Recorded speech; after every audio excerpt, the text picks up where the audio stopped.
श्री शिवाय नमस्तुभ्यम। प्रिय श्रोतागणों, भगवान भोलेनाथ और माता पार्वती की कृपा सभी पर बनी रहे। आज हम श्रवण करेंगे श्रावण मास महात्म्य का 8वें दिन का अध्याय। कथा से पहले हम नमन करते हैं भोलेनाथ के अत्यंत कृपालु चंद्रशेखर रूप को, जिनके मस्तक पर विराजमान चंद्रमा शीतलता, संयम और ब्रह्म ज्ञान का प्रतीक है। उनके साथ साथ हम माता पार्वती, चंद्रदेव और समस्त शिव गणों को भी वंदन करते हैं। महादेव जी कहते हैं, सोमनाथ के दक्षिण भाग में त्रिभुवन विख्यात पद्मक नामक तीर्थ है, जो सब पापों का नाश करने वाला है। पहले सोमेश्वर के समीप शोर कराकर मन ही मन मेरा चिंतन करते हुए उस तीर्थ में अपने केश डाल दें। उसके बाद पुण्य स्नान करें। मनुष्य जो कुछ भी पाप करता है वह सब केशों में स्थित होता है, अतः केशों को अवश्य ही तीर्थ में फेंक देना चाहिए। सौभाग्यवती स्त्रियों को चाहिए कि वह सब केशों को हाथ से पकड़कर अग्रभाग की ओर से 2 उंगल कटवा दें। उसके लिए मुंडन की विधि नहीं है। मुंडन और स्नान के पश्चात देवताओं और पितरों का तर्पण करें। सभी तीर्थों में मुंडन और उपवास की विधि है। जो पर्व का दिन छोड़कर और किसी समय प्रभास क्षेत्र में बिना मंत्र के स्नान करता है वह उसका पुण्यफल नहीं पाता। बिना मंत्र के, बिना पर्व के और बिना शौर कर्म किए समुद्र जल का स्पर्श नहीं करना चाहिए। मंत्र का उच्चारण करके ही सागर के जल को स्पर्श करना उचित है। मंत्र है, ओम नमो विष्णु गुप्ताय विष्णु रूपाय ते नमः सानिध्य भव देवेशे सागरे लवणाभ्यसी। अर्थात, समुद्र देव, तुम भगवान विष्णु से सुरक्षित हो, तुम्हें नमस्कार है। तुम साक्षात विष्णु के स्वरूप हो, तुम्हें नमस्कार है। देवेश्वर विष्णु, आप इस क्षीर सागर के जल में मेरे समीप स्थित हो। यूं कहकर तीर्थ सेवी मानव नदीपति समुद्र के जल में स्नान करें। फिर श्रद्धा युक्त होकर तिल मिश्रित जल से देवता, मनुष्य और पितरों का तर्पण करें। सहस्त्रों जन्मों में मनुष्य जो पाप करता है उसे एक बार समुद्र के जल में नहाकर नष्ट कर देता है। ब्रह्मा जी ने समुद्र से कहा, सागर, जब तक लोक में तुम्हारी स्थिति रहेगी तब तक आकाश में सूर्य, चंद्रमा और नक्षत्र बने रहेंगे। तब तक पूर्वज तुम्हारे खारे जल के अमृत से तृप्त होंगे। जो मनुष्य शुद्ध चित होकर प्रति मास तुम्हारे जल में स्नान करेगा उसे प्रतिदिन पुंडरीक्ष यज्ञ का फल मिलेगा। श्री सोमनाथ तथा समुद्र के बीच की भूमि में जिनकी मृत्यु होगी वे पापी रहे हों तो भी निष्पाप होकर स्वर्गलोक में जाएंगे। महादेवी समुद्र के भीतर 5 करोड़ शिवलिंग हैं, जिन्हें समुद्र ने इस मनवंत्र में अदृश्य कर दिया है। इसी प्रकार वहाँ अग्निकुंड तथा पद्म सरोवर भी है, जो इस मनवंत्र में समुद्र जल से आवृत हो गए हैं। दक्षिण ओर चक्र तथा मैनाक के मध्य भाग में 100 धनुष लंबा चौड़ा सुवर्ण में कुंड है। सोमनाथ से दक्षिण 100 धनुष की दूरी पर वह स्थान है। उत्तर मानस से पूर्व जहाँ कृतस्मरदेव है वहाँ तक उसकी सीमा है। यह गुप्त स्थान है। महादेव जी कहते हैं, देवी, इस प्रकार विधि पूर्वक स्नान करके समुद्र को अर्घ्य दे, गंध, पुष्प, वस्त्र और चंदन आदि से उनकी पूजा करें। तत्पश्चात तर्पण करके भगवान कपर्दी के समीप जाएं। उनकी भी पुष्प, धूप, गंध तथा वस्त्र द्वारा भक्ति पूर्वक पूजा करें। गणना नाम त्वम इत्यादि मंत्र पढ़कर उन्हें अर्घ्य निवेदन करें। शूद्रों को अष्टाक्षर मंत्र अर्थात गण गणपते नमः का उच्चारण करके अर्घ्य देना चाहिए। तदंतर सोमनाथ जी के समीप जाएं। उन्हें विधि से स्नान कराकर शतरुद्रीय का जप करें। रुद्र पंचांगों तथा अन्य रुद्र संहिताओं का भी जप करना चाहिए। दूध, दही, घी, मधु तथा इक्षुरस से सोमेश्वर को नहलाकर उनके अंगों में कुमकुम का लेप करें। उसमें कपूर, खस और कस्तूरी को भी मिलाएं। इसके बाद सुगंध युक्त चंदन और फूलों से पूजा करें। नाना प्रकार के धूप निवेदन करके उन्हें वस्त्र से आविष्ठित करें।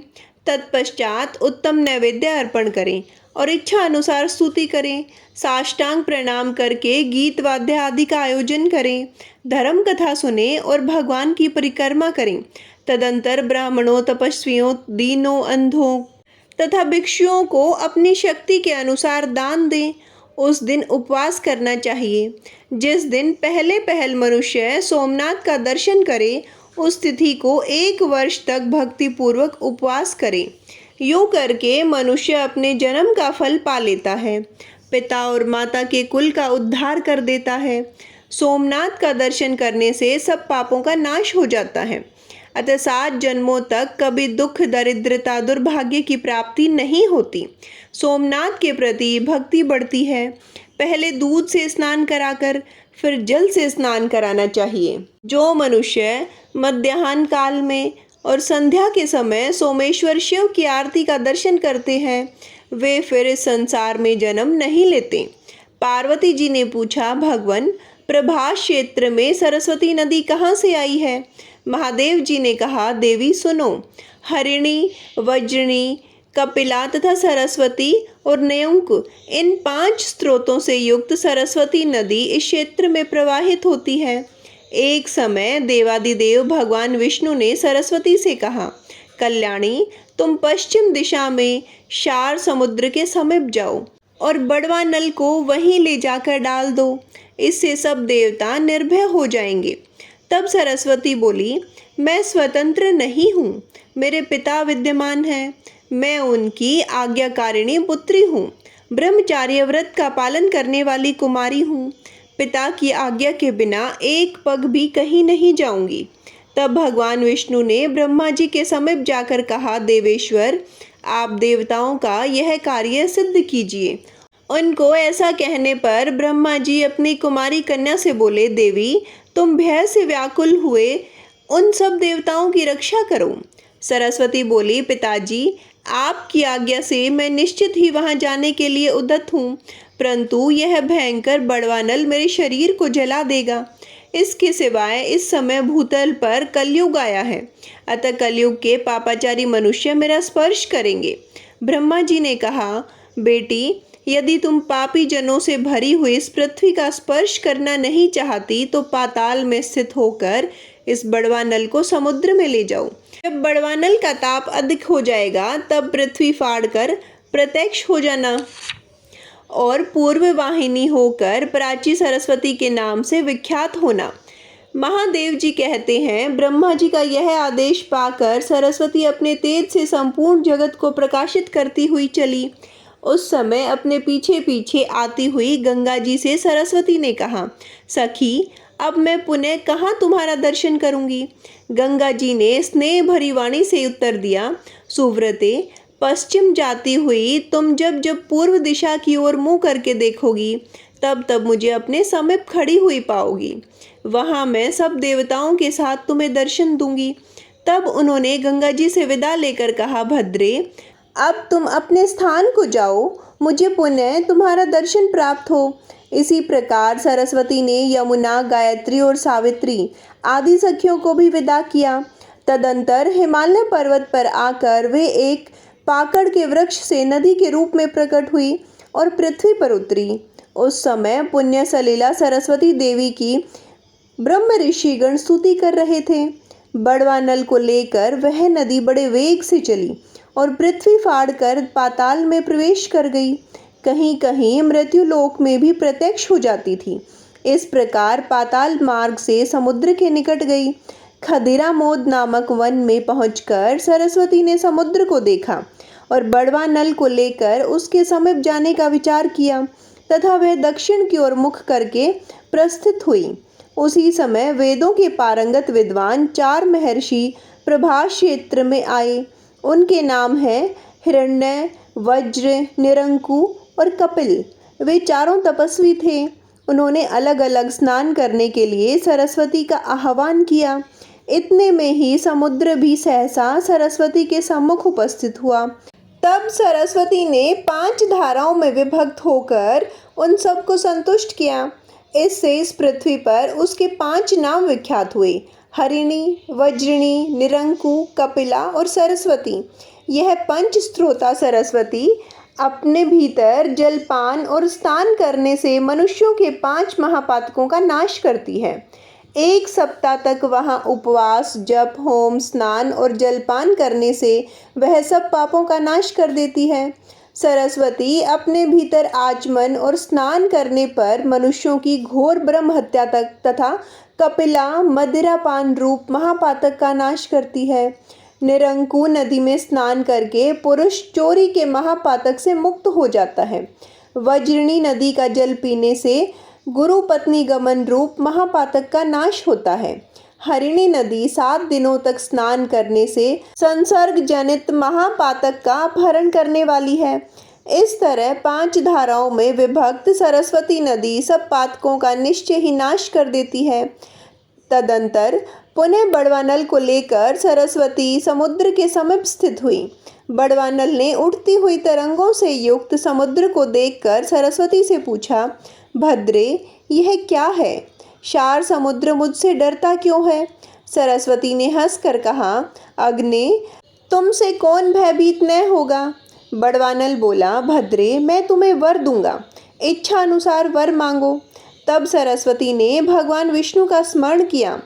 भगवान ने हृदय में प्रकट होकर उसे दर्शन दिया। सरस्वती ने पूछा, भगवान, बड़वानल मुझे वर देना चाहता है, बताइए मैं इनसे क्या मांगूं? हृदय स्थित भगवान ने कहा, कल्याणी, तुम उससे कहो कि वह अपना मुंह सुई के समान बना ले। तब सरस्वती ने उनसे कहा, बड़वानल, तुम सुई के समान मुंह बनाकर समुद्र का जल पीते रहो। उसके यूं कहने पर बड़वानल ने सुई के छिद्र के समान अपना मुंह कर लिया।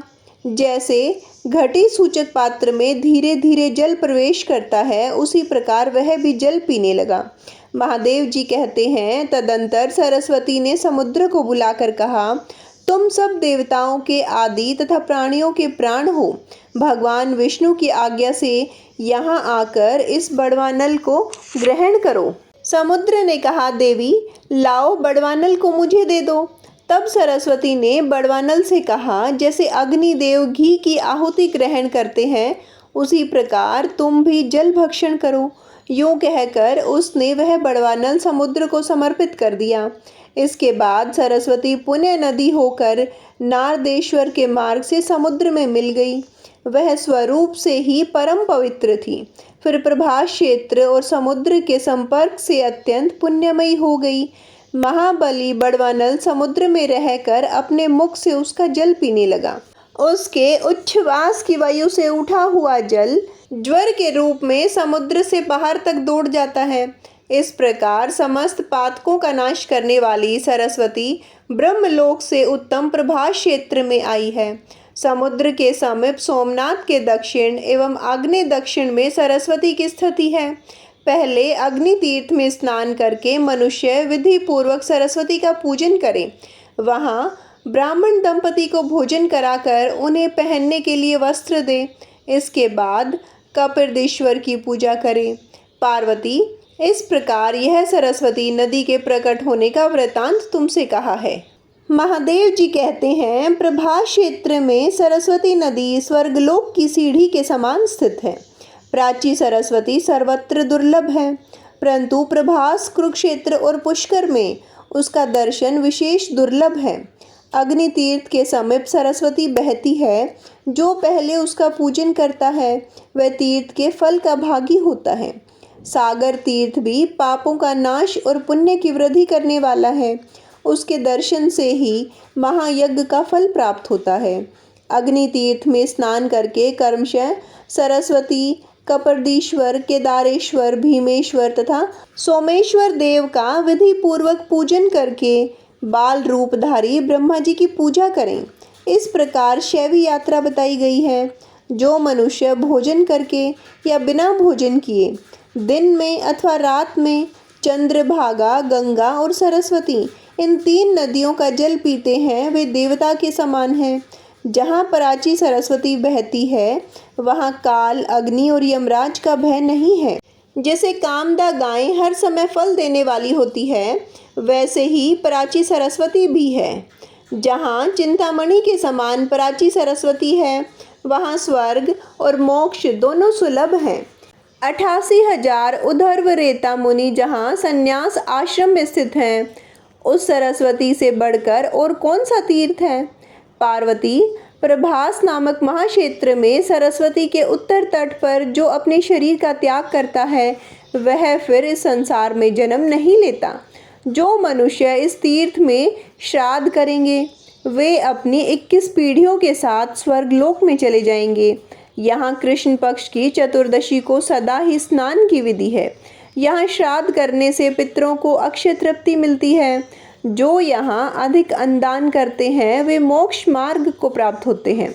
जो मनुष्य ब्राह्मण को यहाँ सुंदर दही देता है वह गोलोक में जाकर उत्तम भोग भोगता है। जो भक्ति पूर्वक श्रेष्ठ ब्राह्मण को ऊनी चादर दान करता है उसे उत्तम सिद्धि प्राप्ति होती है। जो भक्ति पूर्वक इस तीर्थ में स्नान करता है वह सब पापों से मुक्त हो ब्रह्मलोक में पूजित होता है। प्रिय श्रोतागणों, आज का अध्याय यही समाप्त होता है। धन्यवाद।